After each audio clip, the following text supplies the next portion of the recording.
on the Impact show there? Good news in that we talk about how the shows need to seem special. This one seems special. That's good. Bad news is in that they gave away what they want people to pay money for in 3 or 4 weeks. Meaning the cage match? The cage match. Yeah, they did give away that cage match. So. And the cage match they put on was not terribly good. So it was. It wasn't awful, but actually, you know what? It wasn't. But for what? If it would just have been a cage match on a show, it would have been fine. But it was a cage match previewing an all-cage match show. Yeah. So that made a bad cage match worse. Yes. It was actually a problem we saw a lot on Raw, but we shall get into Raw in a moment. The TNA show opened up with Tenay and mid-ring talking about the pay-per-view, the all-cage matches. He called out Samoa Joe to announce Joe's mystery opponent at the show as mystery heavyweight. The answer is Sabu. Mm-hmm. Now, when you first think of all the heavyweights to face Samoa Joe, you would initially just think Samoa Joe or Sabu's at the very bottom of that list. But when I really think about it, this could be a fun match. I expect this to be a totally fun match. I mean, people think of Sabu and they focus on the tables and the barbed wire and the chair and that's how he's marketed on the show. The promo zoomed in on the scars in his nose and his barbed wire everywhere. But that's not like he's more than that. He's kind of the X Division guy. He does 500 springboards a match. He brawls a lot, and I think Stevie J did the song. That is the creator of the Old Country Brian. Thank you, Stevie J. Stevie J, you get a huge thumbs up here on the show today. That was a fantastic creation there. I think Stevie J just discovered Audacity. It may not have been him. I'm not sure exactly who it was, but somebody, and the reason I think it's Stevie J was because somebody had just discovered it, and that's how you do all the songs and everything like that. They edit it together on Audacity. And they just discovered it, and like the next day they'd had this masterpiece. I thought, that is a quick damn learner. Well, sometimes there are people who have, great artistic talent. They just don't have all the proper tools. They don't have the means. I'm sorry? They don't have the means. The means. They don't have the right equipment. Sure, like Brooke Hogan has the means, as we learned on the show today, to sit at home all day and learn how to dance. There you and go. Sing Okay. and such. But anyway, you were talking about Sabu. Well, I think the match is going to be very good. I think Joe is almost incapable of having bad matches, and I think Sabu is very good at getting killed. And Joe's good at killing people, yes. That's the key. Joe doesn't mind getting hit real hard, and Sabu's going to fall on him, and Sabu will get killed, and it should be a pretty darn little fun match. So there you go. Team 3D did a little deal with the Borash he was interviewing, and they were talking about the cage match later, and just a promo, nothing special. They said that their faces were going to be very sad when they were raked up against steel and that sort of thing. So the usual okay Team 3D promo. Actually, the one last week where they sang was great. Yeah. This was not that. This is not that great, but there was nothing wrong with it. No. Diamonds in a Rough face Chris Sabin, Sanjay Dutt, and Jay Lethal. Just a match. Here's the thing that annoys me about TNA, and there were things in this show that really pissed me off, and this is one of them. You want to give 3 guys a win, that's fine, but did you just fucking do a thing last week where they were, Simon Diamond was all over the baseball field and getting a rub from baseball players and AJ Pierce-Sixney and everything like that, and now the very next week you just beat him on TV free? It just seems so stupid. Well, yeah, you got a point, and it's more of what TNA does where, everybody has to beat everybody else. Everybody has to beat everybody else. No one remembers what happened last week most of the time. And everyone wins, everyone loses, and it just keeps going. Everyone just keeps treading water and not going anywhere. That's right. It's parody booking, which I abhor. And I don't know. It's rough because you sort of have to try and keep people happy. But if you do a promotion and everybody's happy, you're doing something horribly wrong. Yeah, because we've seen that parody booking does not work. The idea is to create stars, not to... if everybody's a star, nobody's a star. Yeah, so that's you can't make everybody a star. You've got to have jobbers. You've got to have guys that win every week. Mm-hmm. The Alex Shelley one particularly pissed me off. They seemed like they were doing something with him, then all of a sudden the next week on TV he just loses. Yeah. And wow, you sure did something with Alex Shelley. And then the next week he's just back, and it doesn't matter. The wins and losses don't matter. There's no ramifications. And they need to. They do. There's a story. I can't mention the superstar's names, but it's a WWE wrestler that was on the show tonight who many times in the past I'm sure has said that winning and losing don't matter, this, that, and the other thing. Well, he met up with another WWE star recently. He sat him down and he said, I'm going to tell you a big secret now. Wins and losses do matter. Wow. That was the big secret. That was the sage knowledge. The sage knowledge of this veteran. Passed down from the veteran to the other veteran, actually. But it is true. I mean, you can bullshit all you want about how wins and losses don't matter. And if you're a guy like Ric Flair, sure, they probably don't matter to much of a degree. But if you're not Ric Flair, then guess what? They matter. They don't matter for Ric Flair. They don't matter for Edge. They probably don't matter for Hunter or Undertaker. They matter for Edge. I'm sorry. He was the one I was going to bring up as a guy who they do matter for. They matter for everybody below. And even, Shawn Michaels. Shawn Michaels does a lot of jobs and does sort of water him down. I mean, he's done job after job after job this last month, and he doesn't really come across as... He's less special now than he's been in the past. Part of it is also he's working. I was going to say, the fact that he's on TV every week is the bigger deal. But yeah, Edge needs all the wins he can get right now. TNA needs to pick a certain number of people that they're going to get over, and those guys just don't lose. I mean, it's worked for Joe. It worked for Joe in the X Division. That's why Joe became a star and the most valuable player in the X Division. A, he could work. B, he could have good matches. And C, he never lost. He never was defeated. He was a winning wrestler. Yes. That means something. He beat everyone. In 2006. That's why he got over in ROH. That's why the ROH title meant something. He didn't lose for over a year. This stuff is really simple, but... Anyway, let's move on before I speak for 6 hours. We've already gone TNA. over a half hour on this show. Team Canada was freaking out about the cage match, that sort of thing. They did another one of those things that I hate with this show, which was Scott D'Amore telling Larry Zbyszko, you're going to be in big trouble, brother. It's a secret storyline that nobody knows anything about, yet we're supposed to care. Yeah. At least, I don't know. I'm going to move on. Oh, there's another thing about this that I hated. So, you've got 42 minutes. Mm-hmm. You've got to get 58 people on a 42-minute show. That's the bigger problem. And it's bigger than that.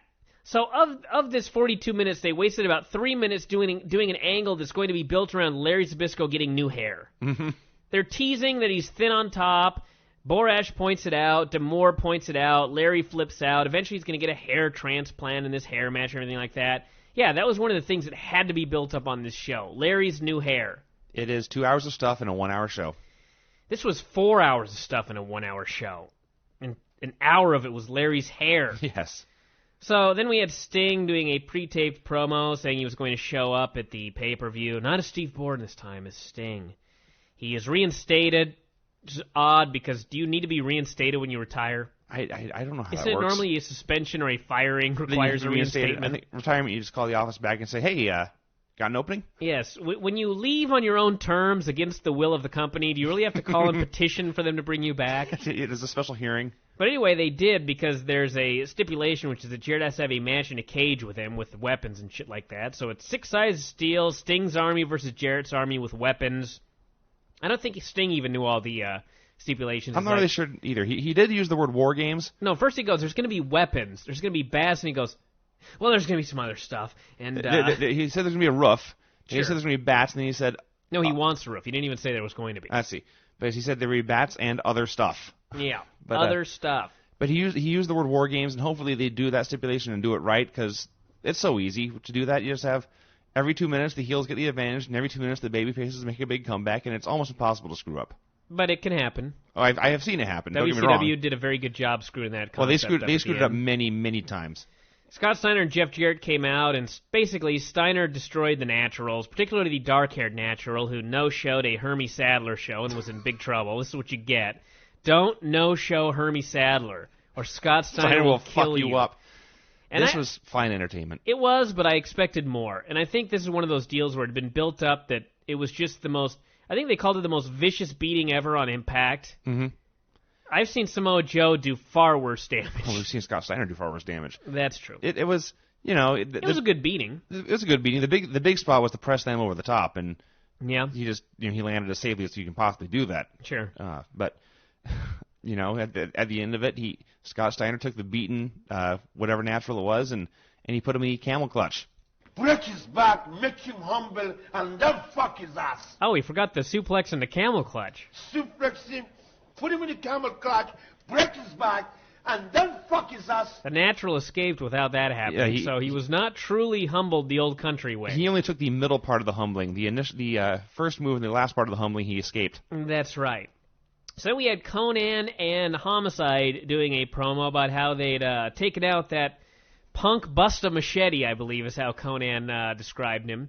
Some great, wacky comment. But anyway, Bullet walked up, and the Bullet challenged Conan to an arm wrestling match. And I'm dying to see this because I need to see an arm wrestling contest in a steel cage. Yes. I've never seen it before, and I have this intense desire to see it. Between Bullet Bob and Conan.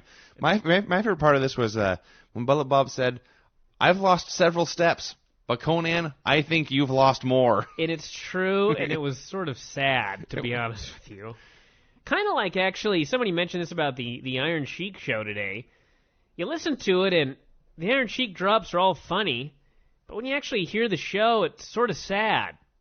You'll understand, Vince. It's a little heartbreaking.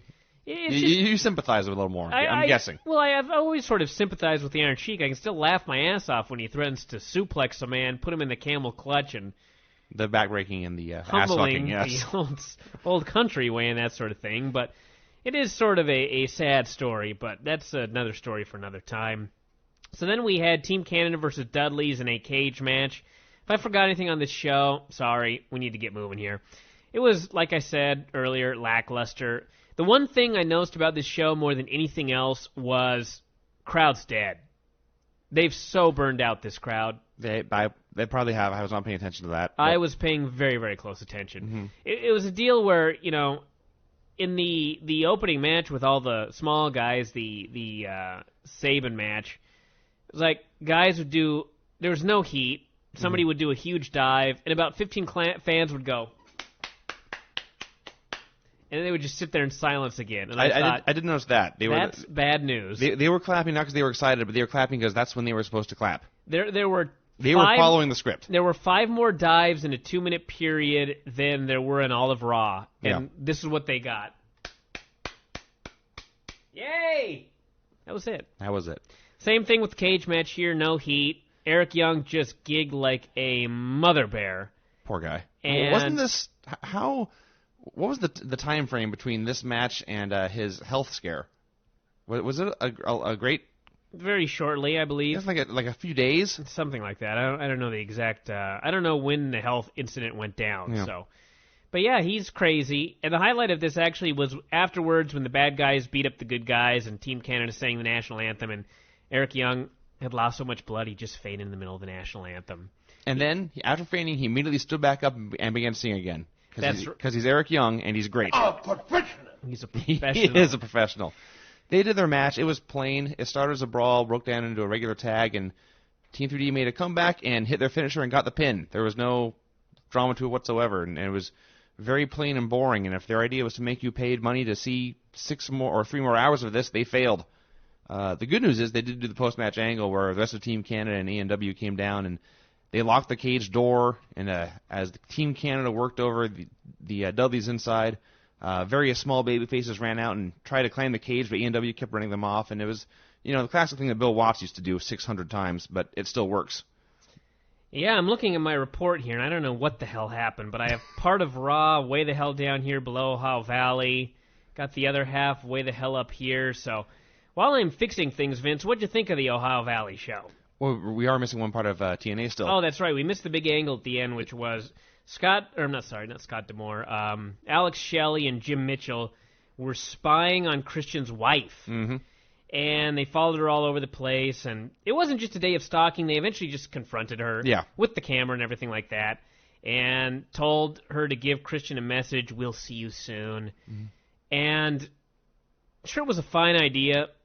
It was missing a lot in execution. It was, but I think part of it is that it did end with "to be continued." So I think there'll be part 2 of... well, I hope part 2 delivers. Yeah. Because part 1 was... There were only 2 real highlights to part 1. One was the part where they were filming Christian's wife through the bedroom window, and Alex said something about how he'd done this plenty of times before. That's right. And Alex Shelley is a pretty damn funny guy.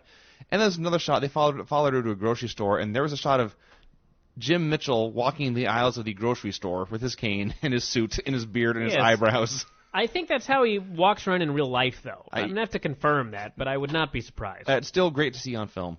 So, yeah, then they scared her, and she acted scared, and presumably next week Abyss will destroy Christian and toss him around the living room. Thank God Christian's the one pursuing the acting career, not his wife. You got to say that. She was not good. She was acting From what you've seen of Christian, I'm overly scared when just a man went up to her to chat. He wasn't even threatening her. No. This man was Jim Mitchell. I realize that, but you think she's never seen Jim Mitchell? She's fucking Christian's wife, you geek.